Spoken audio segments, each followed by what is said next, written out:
aí, galera, pense, estamos aqui para isso, para esse programaço aqui nesse canal sobre a história das histórias em quadrinhos, ou mais específico, as grandes eras. Você que sempre se perguntou sobre o que exatamente são essas eras, e de alguma forma sempre teve dúvidas sobre aonde é que termina uma e começa a outra. Não se preocupe, esse é um vídeo para você, mas também para você que já sabe. Enfim, eu não pretendo falar como o detentor da verdade absoluta e te dar uma aula daquilo que você também já saiba. Mas se você não sabe, não tem problema. O que importa é que esse vídeo possa fomentar em você uma vontade de falar sobre isso, de trazer alguma curiosidade que eventualmente eu não trouxe, de trazer uma pergunta, uma dúvida, de a gente trazer uma troca ali nos comentários desse vídeo. Eu sou Igor Fernandes, se você não conhece, esse é um canal numa distribuição Sebos do Igor. Então deixa teu like, se inscreve, se você gosta de quadrinhos, se você gosta das artes. Eu sou um artista de teatro que, assim como você, também sou um colecionador e um amante da nona arte. Então, sem mais delongas, vamos começar a falar desse assunto. Antes mesmo da Era de Ouro, nós podemos pensar, e alguns estudiosos falam sobre a Era de Platina. O que exatamente é a Era de Platina? É a era que antecede o grande boom dos quadrinhos. Veja bem, os quadrinhos eles eram feitos de forma descartável e muitas vezes de forma marginalizada.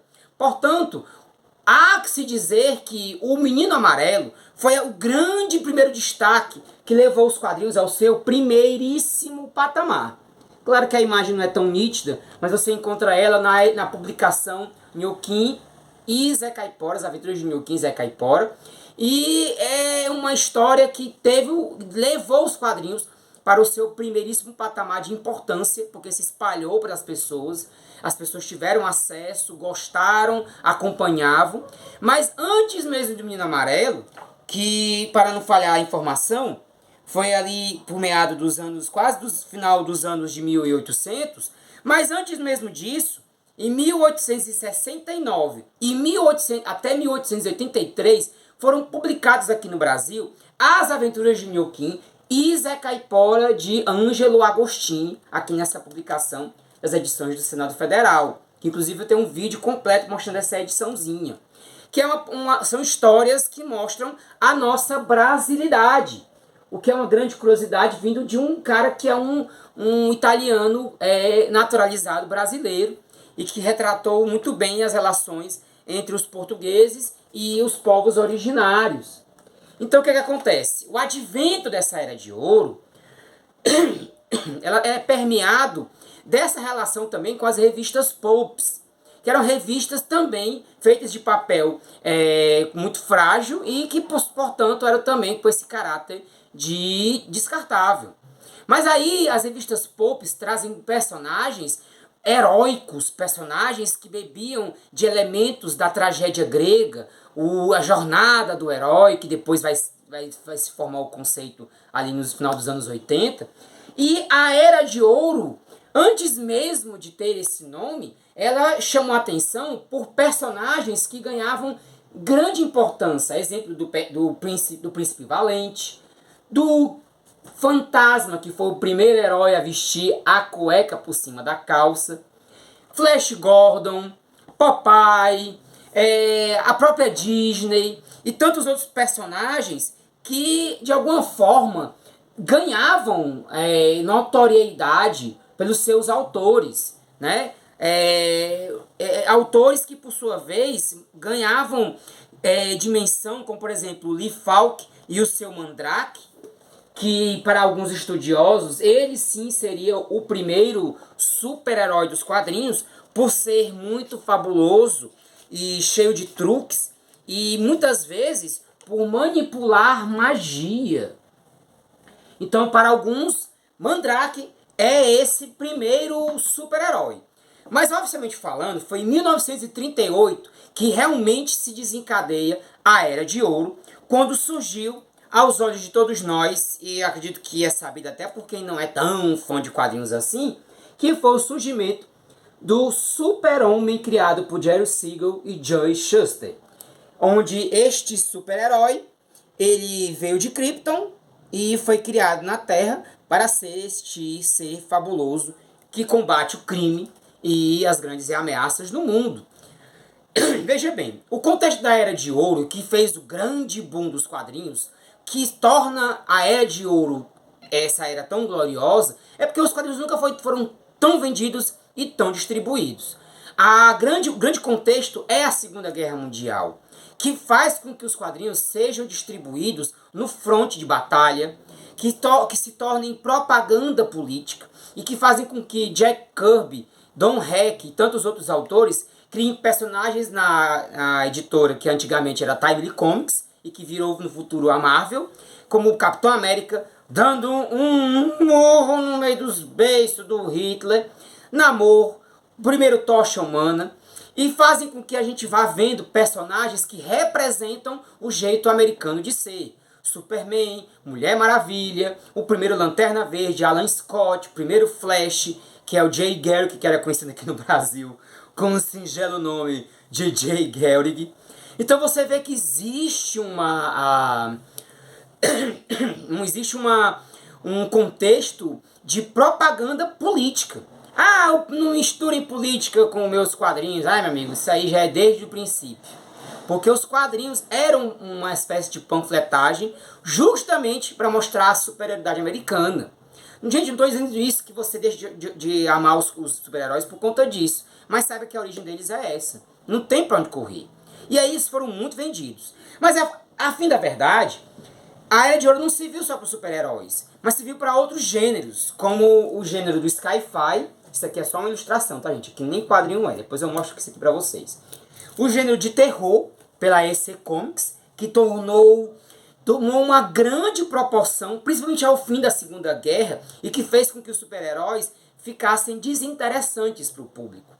Veja bem, acabou, né, a propaganda política, acabou ali aquele frisson dos super-heróis, as pessoas queriam ver ali histórias mais parecidas com a sua vibe. Então, por exemplo, Hollywood com Canon, que mostrava o front, mesmo que de forma mais vulgar, com algumas peculiaridades eróticas. Você tem, por exemplo, as tirinhas de jornal que tornavam os autores de quadrinhos num grande status e faziam com que eles quisessem estar lá, porque ou ganhavam bem ou pelo menos estavam ali num lugar onde eles eram supervalorizados. Isso também reverberou nos quadrinhos de outros lugares. Há exemplo, por exemplo, que eu posso citar como um recorte, claro que não foi só eles, mas o meu recorte é os mangás, com Osamu Tezuka e o seu Ayako, em 1972, ali já no meio da Era de Prata, que faz com que a gente se pergunte, poxa, realmente a indústria dos mangás vai pegando carona com a indústria americana e mundial, onde também na Europa você tinha ali os antecessores da editora Bonelli, meio que botando pra frente as possibilidades dos heróis que não eram bem heróis, mas eram personagens mais comuns. E você vê que a Era de Prata, ela começa a ganhar força e a ganhar forma quando há uma reformulação dos personagens mais conhecidos e que passam um bastão. Então, o próprio Fantasma, ele é um personagem que muda, que vai passando de pai para filho nas gerações.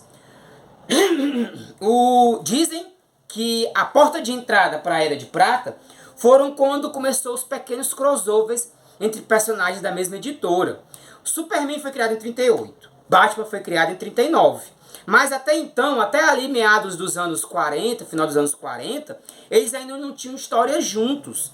Então foi aí que alguém teve a ideia de dizer assim, rapaz, pense, vamos botar esses dois juntos. E aí teve a primeira história em Superman, peraí, que agora eu me perdi aqui no número 76, Superman, onde ele encontra com o Batman.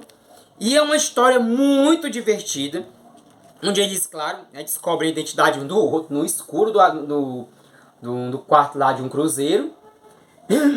Só estou eles não perceber que eles iam trocar de roupa no escuro e um não ia ver o outro. E não há um que tem visão de raio-x. Enfim, só Era de Prata. Porque Era de Prata, ela começa, para alguns, né, ela começa a avacalhar. Para outros, ela se liberta de algumas amarras e vai reinventando os super-heróis. Mas a grande marca foi a criação do Flash. Barry Allen. Isso aqui também é uma revista ilustrativa, não foi nessa daqui. Foi na Showcase, acho que foi a número 8. Se eu estiver errado, alguém coloca nos comentários, que eu gostaria muito. Nessa Showcase, onde mostra o Flash Barry Allen, ele lê as revistas de Jay Gehrig, sofre um acidente no laboratório e bumba, vira o Flash. E um dos marcos também da Era de Ouro, ou perdão, da Era de Prata, é o fato de que o Flash Barry Allen se encontra com o Flash Jay Gehrig na história Flash de Dois Mundos, onde nós temos ali com um grande destaque a noção de multiverso. Mas existiram algumas historietas que, se vocês quiserem saber, eu posso trazer em outro momento, que mostram que não foi bem aqui que começou a história do multiverso. Polêmicas, mas depois eu falo para vocês sobre isso. Nos anos 50, já no final dos anos 50 para início dos anos 60, a corrida espacial era um grande boom, e aí surgiu a tirinha Sky Masters da Força Espacial, com os grandes nomes das histórias em quadrinhos, que é o Jack Kirby e o Wally Wood, fazendo essa tirinha muito especial e que foi publicada aqui pelo Pipoca Nanquim, completinha nessa edição, e que também tem vídeo no canal mostrando tudo isso. Essa tirinha faz com que venha um advento de uma... Não que a ficção científica não estivesse sempre atrelada aos super-heróis, já que com o surgimento do Flash Barry Allen, nós temos, por exemplo, a noção de que a ficção científica ela dá um boom. O personagem Flash Barry Allen trouxe popularidade. Por isso que a Era de Prata não quer dizer que tenha sido uma era tão inferior de vendas quanto a Era de Ouro. É um pouquinho, são uns carocinhos de arroz, tá entendendo? Mais inferior. Porque o Flash Barry é muito popular. Ele é considerado, meus amigos e minhas amigas, o Flash mais popular de todos até hoje. Mas enfim. Já ali nos anos 80, já também nos anos 70, por aí, a gente tem, por exemplo, Shotari Shinomori com Kamen Rider, dando ali início ao que poderia ser chamado da Era do Tokusatsu nos mangás. E nos anos 80, final dos anos, já no meio dos anos 80, 84, por aí, você tem duas grandes obras que se popularizam feito uma peste no mundo inteiro, que são Dragon Ball e Saint Seiya. Saint Seiya, unidos por sua força. Tem gente que não olha as datas e pensa que é o contrário. Mas não, gente. Quem veio primeiro foi Dragon Ball. Mas eles são quase que contemporâneos. É quase como, assim, é uns carocinhos de arroz uma da outra. Porque Dragon Ball e Cavaleiro do Zodíaco, elas mexem com ficção científica, um universo ocidental e a mitologia ocidental. Pegou a galera demais. Mas o que acontece, meu povo? Ali, nesse fim dos anos da Era de Prata, nós temos a transformação da editora Atlas para a editora Marvel Comics, que faz com que Stan Lee, Jack Kirby, Steve Ditko, Don Heck e tantos outros ali envolvidos criassem os personagens que nós conhecemos e que são amados por todos, como, por exemplo, o grupo que dá a partida na nossa noção do universo Marvel, que é o Quarteto Fantástico. Meus amigos e minhas amigas, eu sempre vou dizer, gente, o Quarteto Fantástico, se você se diz Marvete e não gosta de quarteto, você está lendo errado. Porque a fase Jack Kirby e Stan Lee apresenta todo o universo Marvel. Os personagens que não queriam ser super-heróis, mas ganham superpoderes através de um acidente cósmico, que lidam com problemas familiares, sociais, psicológicos, que trazem ali reflexões, fraquezas, nos colocam ali a ver personagens que poderiam também ser nós. Qualquer um de nós. Aí, meus amigos e minhas amigas, eles esticaram a baladeira e você tinha ali também, junto com o quarteto, você tinha também no Jogo do Bicho, você tinha quem? Você tinha os X-Men. E você tinha também, para completar o serviço, nada mais nada menos, meus amigos e minhas amigas, em 1962, o herói que todos nós amamos. Você pode ser Marvete. Eu sei que você pode ser Marvete. Não se preocupe não, que eu sei que você gosta. Fale a verdade. Tenha medo não. Homem-Aranha de 1962 foi assim, como é que a pessoa cria uma cor assim, de prima e o negócio presta tanto? Porque é um garoto adolescente, que não é um side geek, como o Robin, como o Ricardito e tantos outros. E o garoto, ele é nerd, meus amigos. Ele é nerd. Nem quando esse conceito existia direito, quando esse conceito estava se formando, ninguém queria ser nerd, todo mundo queria ser nerd, todo mundo era nerd. Porque o quê? Porque tinha Homem-Aranha. E veja só, depois do Homem-Aranha, eles pegam os heróis da Marvel, o que é que eles fazem? Eles, a exemplo da Liga da Justiça, eles criam os Vingadores, meus amigos e minhas amigas. Que hoje em dia é o grupo mais popular dos cinemas de super-heróis. Então veja bem, nós temos ali esse cenário que vai se preparando para a Era de Bronze. Mas o que realmente diferencia a Era de Bronze para da Era de Prata para a Era de Bronze? Se na Era de Ouro, perdão, nós tínhamos um contexto político, panfletário, muitas vezes de trazer os personagens para um patamar gigantesco, endeusado, empoderado. Na Era de Prata nós tínhamos esses personagens mais galhofeiros, mais à vontade, a esse comics com as histórias de terror, com roteiros mais consistentes, mais parecidos com filmes. Você tinha também, por outro lado, a diversão, o psicologismo e a possibilidade de qualquer um ser um super-herói através da Marvel Comics. Mas a grande virada é que todas essas histórias sempre haviam ali uma espécie de inocência no ar. Inocência essa que ficou muito caracterizada por conta do Comics Code Authority, que proibia as grandes editoras a produzir histórias com um teor mais violento.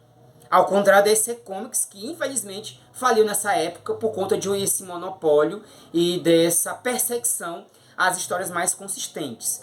Então, houve-se uma espécie de Era da Inocência durante a Era de Prata, que foi quebrada, para alguns, com o Quarto Mundo de Jack Kirby, que criou o conceito de graphic novel e de história continuada dentro de uma noção de maxi-série e mistura inventividade, criatividade, originalidade e ficção científica.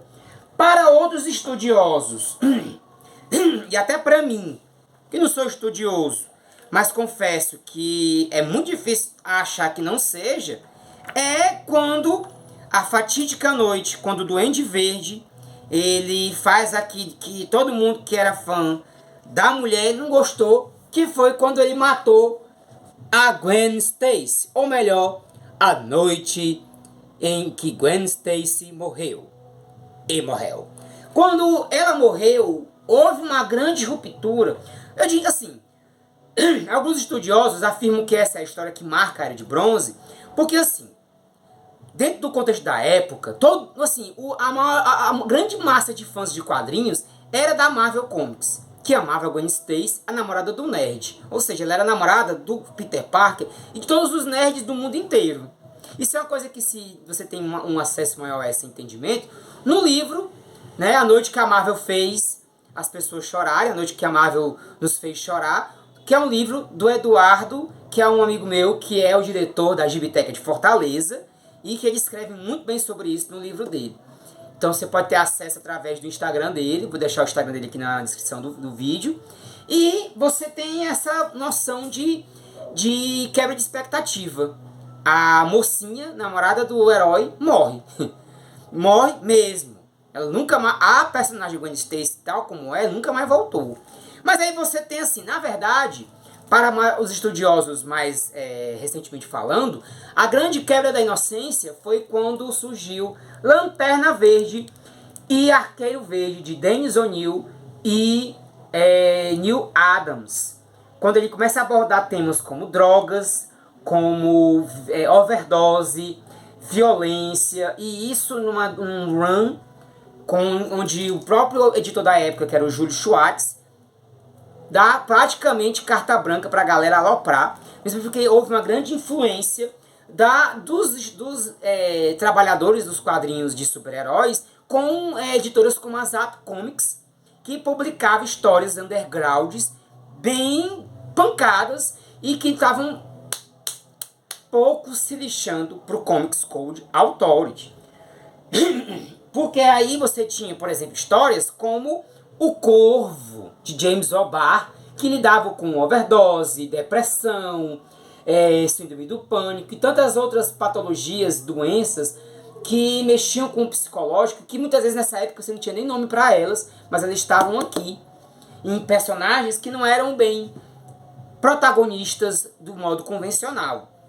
Então a Era de Bronze tem essa virada, nos levando a histórias mais sérias, mais pesadas, como, por exemplo, a morte do Capitão Marvel, que eu não tenho, onde você vê o Capitão Marvel, que é um personagem cósmico, morrer de câncer.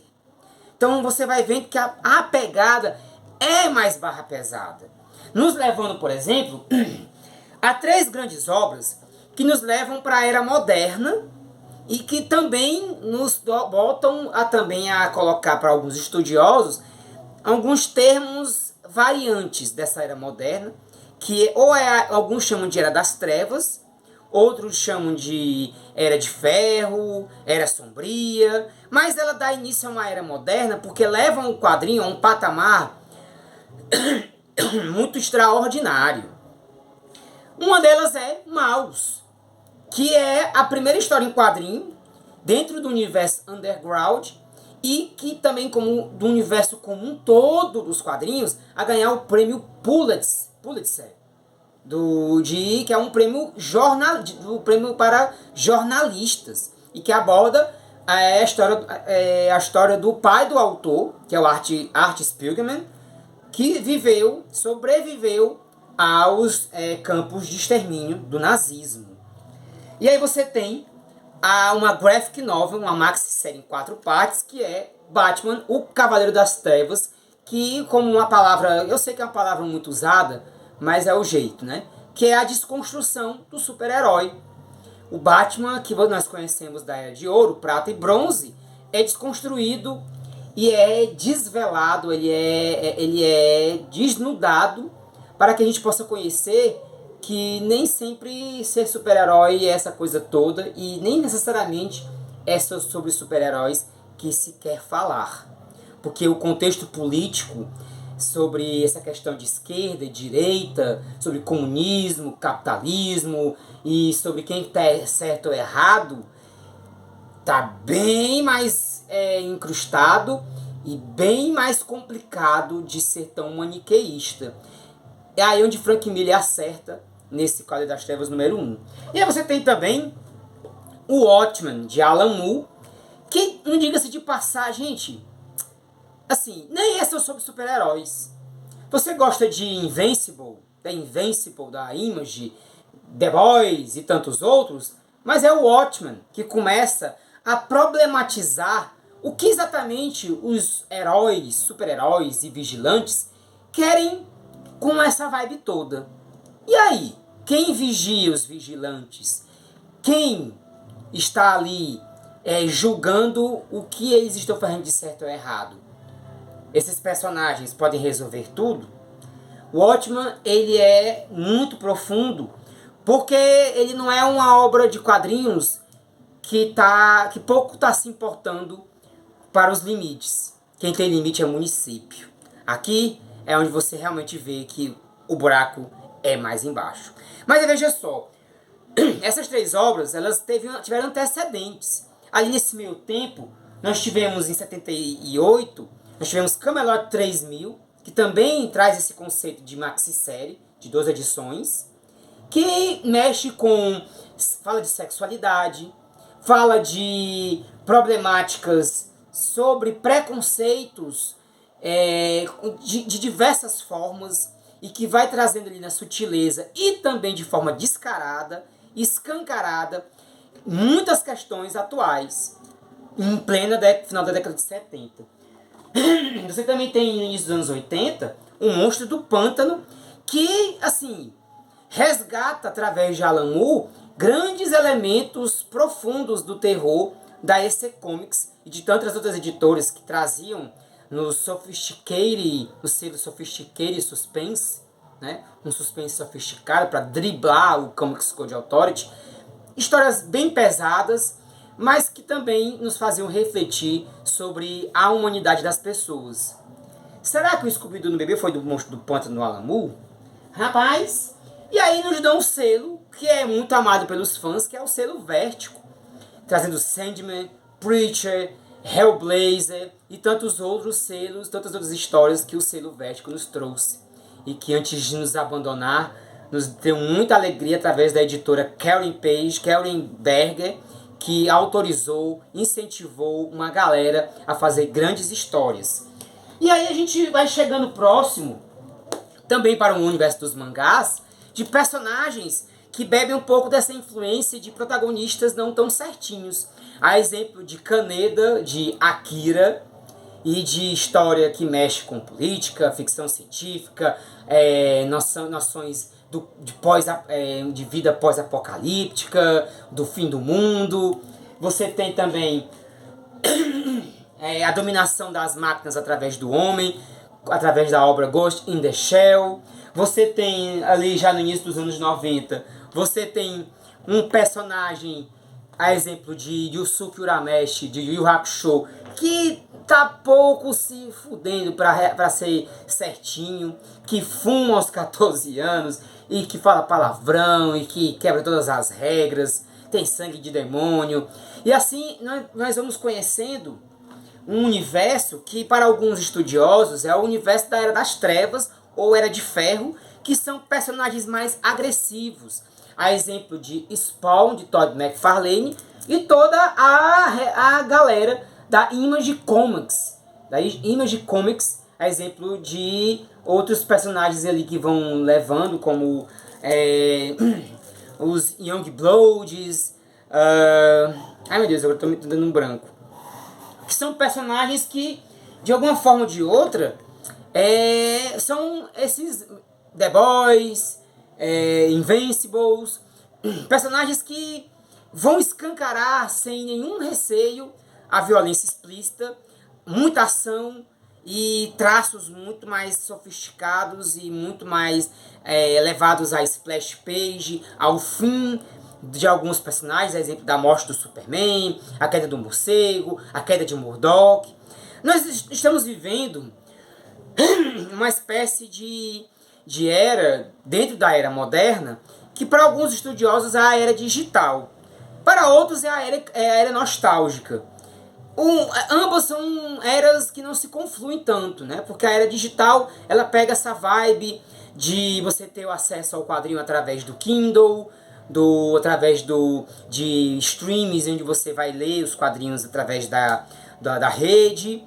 Você também tem a era nostálgica, que mexe com a ideia das republicações e de personagens que são alternativos fora das grandes editoras Marvel e DC e que mexem também com essa relação de violência e que não são ortodoxos e clássicos dentro desse noção de heroísmo. Mas a noção, o grande conceito criado lá nos anos 70 para os anos 80, que é a jornada do herói, tá lá. Porque ela também bebe, mais uma vez, da tragédia grega. Então, querendo ou não, é um círculo vicioso. Para o fã de quadrinhos, ele vai acabar indo hoje beber de muitas fontes alternativas, muitas vezes fora do mainstream, muitas vezes fora das noções de histórias conhecidas. E aí é onde a gente pode conversar sobre isso num próximo vídeo. Quais são as próximas eras? Elas existem? Vamos conversar sobre isso depois? Que por hora eu encerro o vídeo por aqui. Muito obrigado a você que ficou e sempre fica até o final. Acho que é um dos vídeos mais longos do canal e eu fico sempre naquele receio de será que a galera vai chegar até o final? Se a galera vai curtir essa vibe? Então espero que vocês tenham gostado. Fiquem com Deus. Uma boa semana. Um beijo, um abraço. Abraço especial a Hugo Leonardo, Cadu, Flávio, Fernando Holanda, Hildon Oliver, Cabeças Comics, Sebo do Jones e uma galera que eu gosto muito. Gibiteca Ravena, Reboot, Gibinando Comic Shopping, Fanzine. Minha fortaleza é Barra Pesada. Beijo, um abraço. Se cuidem. Peace!